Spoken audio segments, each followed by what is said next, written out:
Shalom semuanya, Om Swastiastu, Namo Buddhaya, salam kebajikan. Dalam video ini saya Desi Kristiantiur NIM 2145153 akan menjelaskan materi hukum agraria mengenai waris. Nah, sebelumnya pernah tidak dalam pikiran Anda nih terlintas bagaimana sih jika seseorang yang sangat kaya raya itu dia meninggal dunia dengan harta kekayaan yang berlimpah? Lalu bagaimana harta yang ia tinggalkan di dunia ini? Apakah sepenuhnya itu menjadi milik orang tua atau pasangan hidupnya atau keturunannya atau saudara-saudarinya?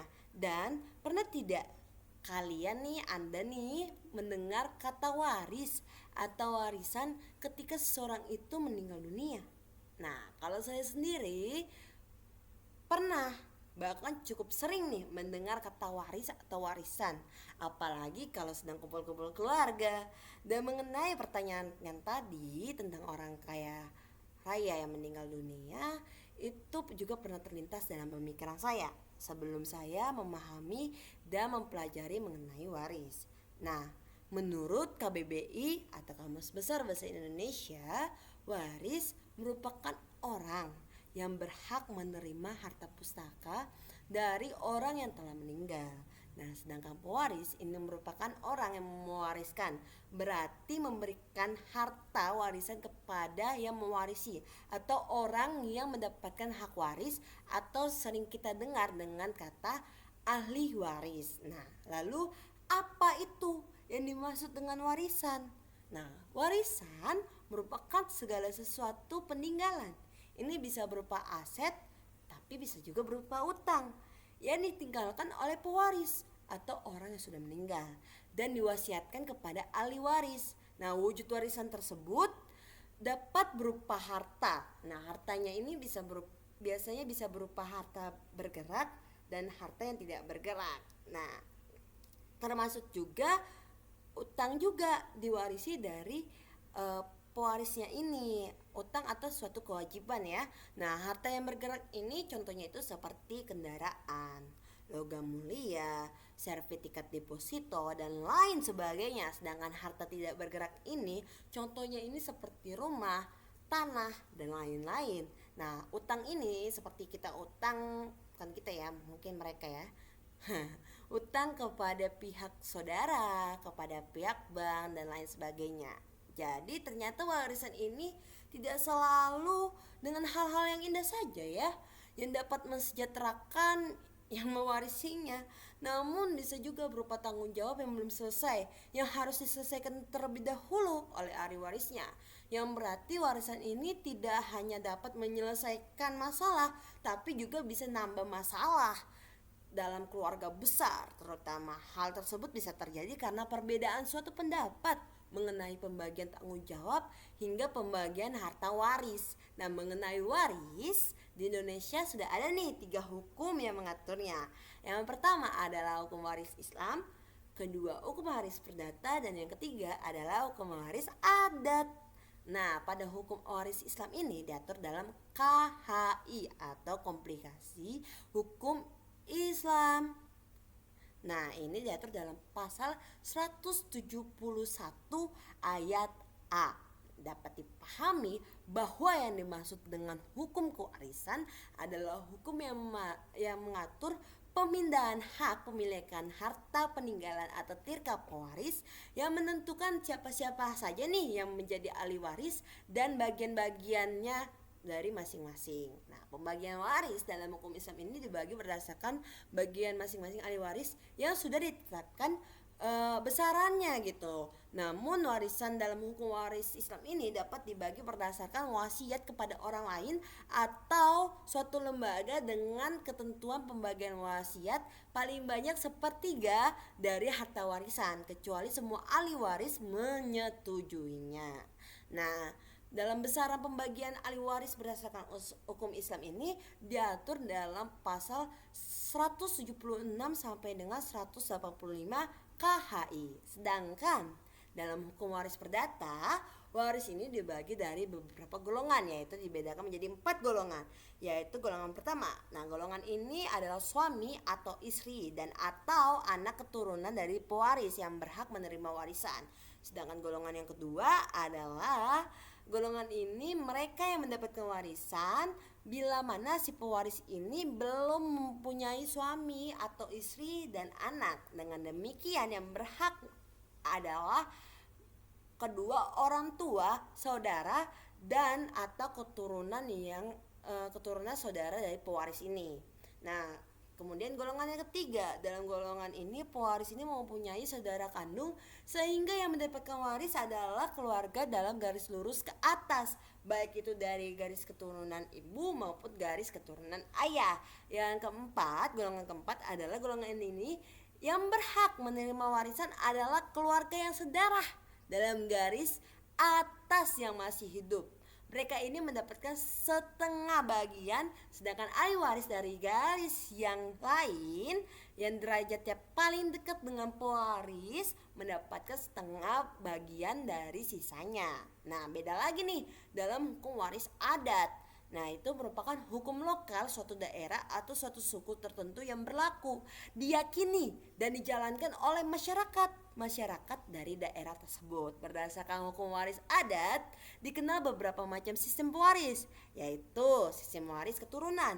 Ini merupakan pewaris dari keturunan bapak ataupun ibu ataupun kedua-duanya. Nah, kemudian ada sistem individual. Ini merupakan setiap ahli waris mendapatkan bagiannya masing-masing. Ada juga yang sistem kolektif. Ini apa sih? Nah, itu merupakan ahli waris menerima harta warisan tapi tidak dapat dibagi-bagi penguasaannya ataupun kepemilikannya. Setiap ahli waris hanya mendapatkan hak untuk menggunakan ataupun mendapatkan hasil dari harta tersebut. Nah, kemudian terakhir ada sistem mayorat. Nah, mayorat ini adalah merupakan harta warisan diturunkan kepada anak tertua sebagai pengganti ayah dan ibunya. Nah, hukum waris adat ini tidak mengenal adanya hak bagi waris untuk sewaktu-waktu menuntut agar harta warisan itu dibagikan kepada para waris sebagaimana yang disebut dalam alinea kedua dalam pasal 1066 KUH Perdata ataupun juga menurut hukum waris Islam. Nah, akan tetapi jika si pewaris ini mempunyai kebutuhan atau kepentingan sedangkan ia berhak mendapatkan waris, maka ia dapat saja mengajukan permintaan untuk dapat menggunakan harta warisan dengan cara bermusyawarat dan bermufakat kepada para ahli waris lainnya. Pada intinya, pembagian warisan berdasarkan hukum waris adat sangat beragam tergantung dari ketentuan suatu adat tersebut dengan tetap memperhatikan prinsip keadilan antara para ahli waris. Jadi, untuk pertanyaan saya pada awal video tadi sudah terjawab ya, bahwa jika ada orang yang sangat kaya raya itu dia meninggal dunia dengan harta kekayaan yang berlimpah, maka harta yang ia tinggalkan di dunia ini bisa menjadi milik orang tuanya, bisa juga menjadi milik pasangan hidupnya, bisa juga dimiliki oleh keturunannya atau saudara-saudarinya. Itu semua tergantung dari orang tersebut semasa hidupnya, apakah dia pernah menuliskan wasiat sebelum ia meninggal atau bagaimana. Nah, jika yang meninggal ini nih adalah orang yang beragama Islam atau Muslim, dapat tapi ia tidak memiliki seorang ahli waris gitu atau ahli waris, maka harta ini atas putusan pengadilan agama itu akan diserahkan penguasaannya kepada Baitul Mal. Nah, ini untuk kepentingan agama Islam dan kesejahteraan umum. Nah, jadi jika ada orang yang dinyatakan mati atau meninggal dunia, maka segala hak dan kewajibannya ini orang tersebut akan otomatis beralih kepada ahli waris atau para ahli warisnya, yang dimana dari hal tersebut terjadilah kepemilikan bersama para ahli waris terhadap harta kekayaan yang ditinggalkan pewaris, termasuk pemilikan bersama atas tanah yang ditinggalkan pewaris tanpa dikehendaki oleh ahli waris karena dengan terjadinya peristiwa hukum berupa kematian dari pewaris, sehingga hal itu merupakan peralihan hak atas tanah karena peristiwa hukum, bukan karena suatu perbuatan hukum.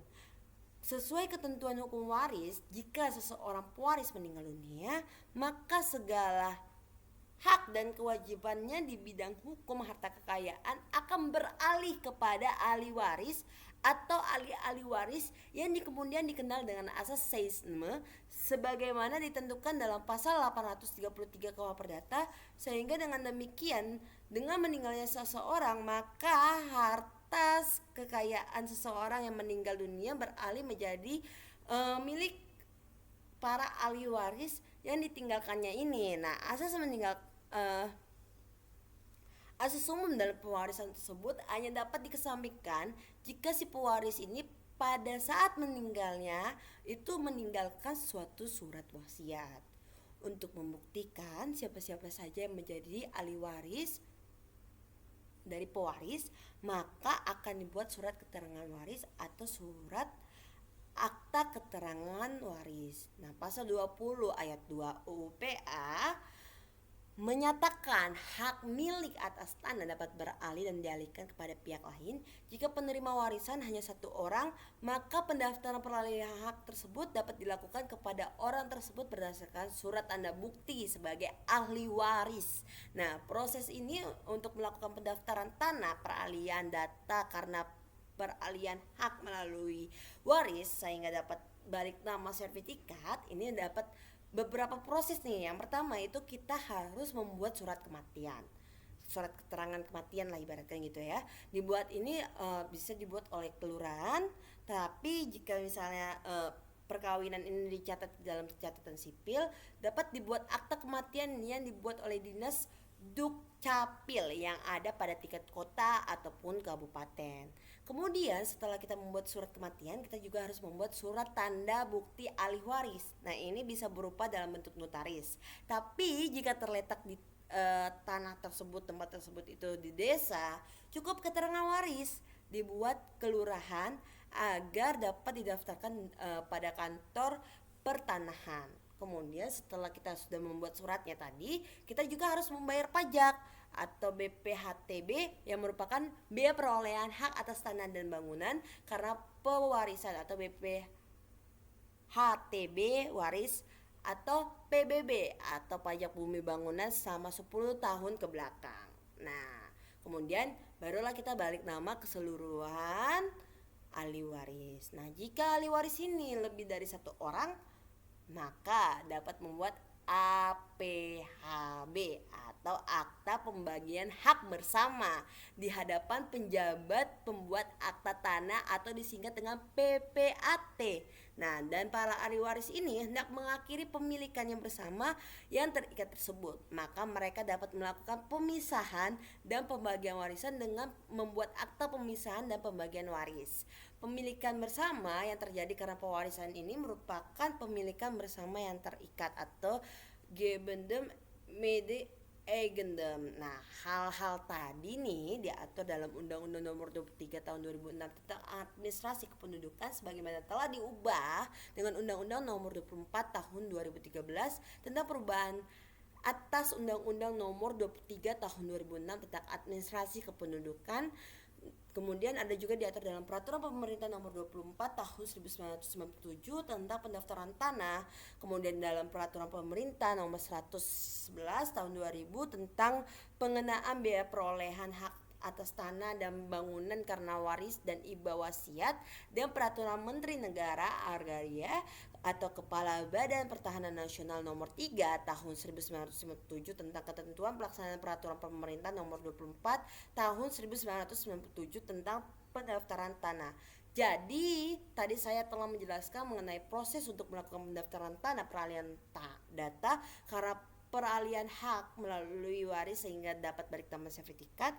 Lalu bagaimana sih jika ada seorang sebidang tanah atau suatu warisan yang sudah dijual kepada saudaranya sendiri dengan harga yang cukup murah dari harga pasaran.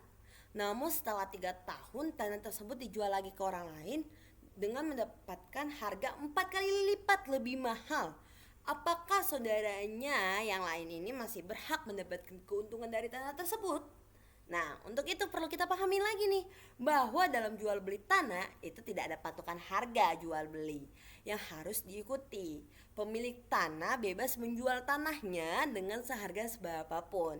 Sebagai contoh, pem, eh, pemilik tanah dapat menjual tanahnya tidak dengan harga seharusnya atau harga pasaran.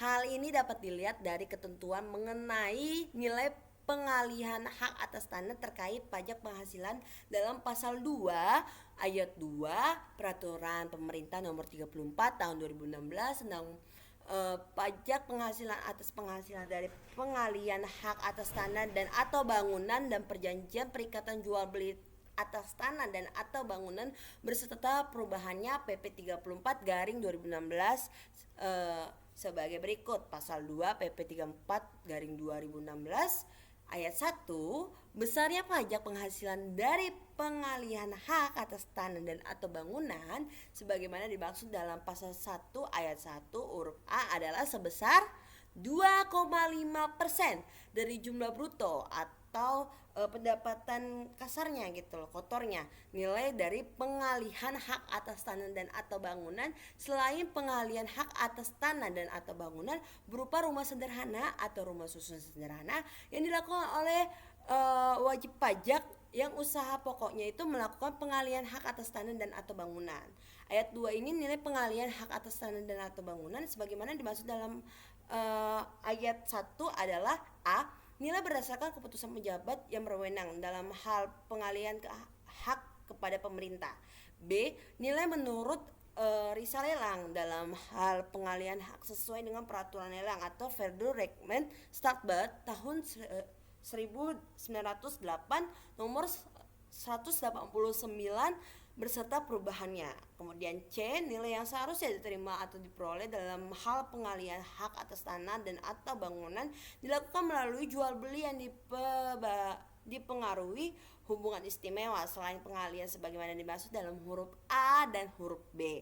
Nah, D, nilai yang sesungguhnya diterima atau diperoleh dalam hal pengalihan hak atas tanah dan atau bangunan dilakukan melalui jual beli yang tidak dipengaruhi hubungan istimewa selain pengalihan sebagaimana dimaksud dalam huruf A dan huruf B. Atau E, nilai yang seharusnya diterima atau diperoleh berdasarkan harga pasar dalam hal pengalihan hak atas tanah atau bangunan dilakukan melalui tukar menukar, pelepasan hak, penyerahan hak, hibah, waris, atau cara lain yang disepakati antara para pihak. Nah, pada umumnya dalam penjualan harta berupa tanah dan atau bangunan, nilai penjualan bagi pihak penjual adalah nilai yang sesungguhnya diterima atau nilai berdasarkan transaksi yang sebenarnya. Dalam hal penjual harta berupa tanah dan atau bangunan ini dipengaruhi oleh hubungan istimewa. Nilai penjualan bagi pihak penjual adalah nilai yang seharusnya diterima berdasarkan harga pasar yang wajar atau berdasarkan penilaian independen.